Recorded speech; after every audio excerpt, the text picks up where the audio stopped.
कुछ ही घंटों में उन्होंने देश में जिस प्रकार से पेट्रोल के दाम बढ़ा दिए, ये दिल्ली सरकार की शासन चलाने की नाकामयाबी का जीता जागता सबूत है। देश की जनता के अंदर भारी आक्रोश है और इसके कारण और भी चीजों पर बहुत बड़ा बोझ होने वाला है। सरकार पर भी बहुत बड़ा बोझ होने वाला है।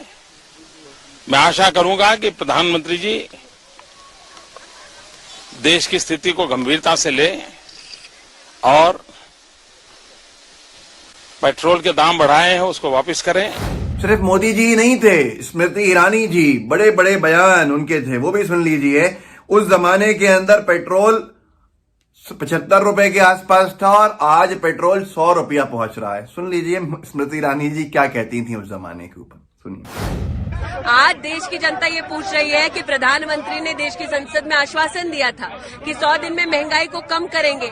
फिर बार बार करीबन 17 से 18 बार प्रधानमंत्री के कार्यालय ने और कांग्रेस की सरकार ने पेट्रोल और डीजल के दाम क्यों बढ़ाए हैं? दोस्तों, सुना आपने, यह है कथनी और यह है करनी। इसलिए भारतीय जनता पार्टी से लोग इतने गुस्से में हैं इस वक्त जिसका अंदाजा नहीं है। पंजाब में तो आपने देख ही लिया, पूरा सुपड़ा साफ हो गया। हरियाणा में चुनाव करा दीजिए, सुपड़ा साफ हो जाएगा।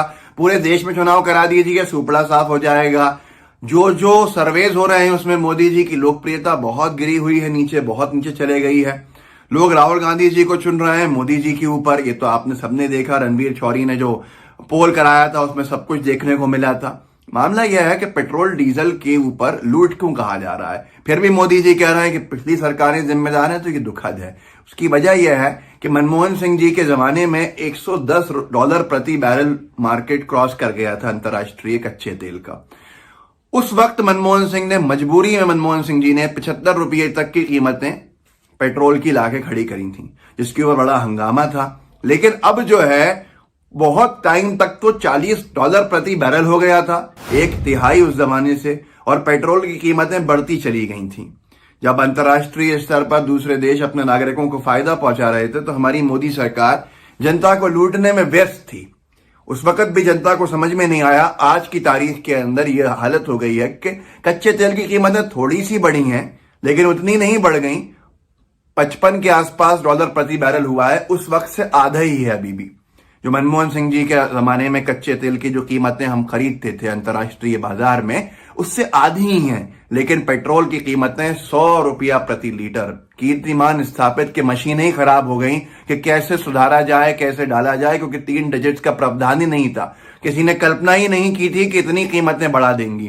तो यह है कि कहीं और से आप जब नहीं कमा रहे तो जनता की जेब पे डाका डाला जा रहा है। लाखों करोड़ों रुपए की अतिरिक्त कमाई करी मोदी सरकार ने पिछले 1 साल में, 20 लाख करोड़ जहां तक मुझे याद है। तो ये हालत है आज। उसके बाद हर जगह पे चुनाव हारने का खतरा होने के बावजूद भी अगर बीजेपी जैसी पार्टी इतनी संतुष्ट है कि हाँ कुछ नहीं कोई बिगाड़ पाएगा हमारा, तो फिर ईवीएम पर डाउट बनता है कि ऐसी क्या ताकत है जो इनको संतुष्टि दी हुई है, जो इनको इत्मीनान में रखी हुई है कि आप पे कुछ नहीं बिगड़ेगा। लेकिन देश की जनता इस बात पे और गुस्से में आ गई है कि पिछली सरकारें जिम्मेदार हैं आज की बढ़ती कीमत की पेट्रोल की।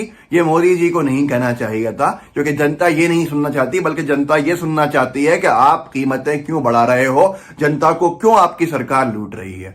कोई बात नहीं, जगह जगह प्रदर्शन हो रहे हैं। पूरा मध्य प्रदेश तो बंद होने वाला है 20 फरवरी को। उड़ीसा के अंदर युवा कांग्रेस ने प्रदर्शन किया है, तमाम जगह पर है, पर इस सरकार के चेहरे पे कोई शिकन नहीं है। इस वीडियो को आगे बढ़ाइए कि लोग कैसे गुस्से में हैं इस बयान को लेकर कि मोदी जी ने तो फिर से शायद नेहरू जी को ही जिम्मेदार बता दिया कि भैया भारत ने आयात जो ऊर्जा का है, इंपोर्ट जो पावर की है, उसके ऊपर उसकी कमी पिछली सरकार ने क्यों नहीं करी। पिछली सरकारों ने, इसलिए हम मजबूर हैं जनता को लूटने के लिए। ये सही नहीं है। साझा कीजिएगा अपने दोस्तों के साथ, और साथ में अगर लाइव टीवी का सब्सक्राइब कर लिया हो आपने तो बेल आइकन भी दबाइएगा जरूर। जुड़े रहिए। जय हिंद, जय भारत।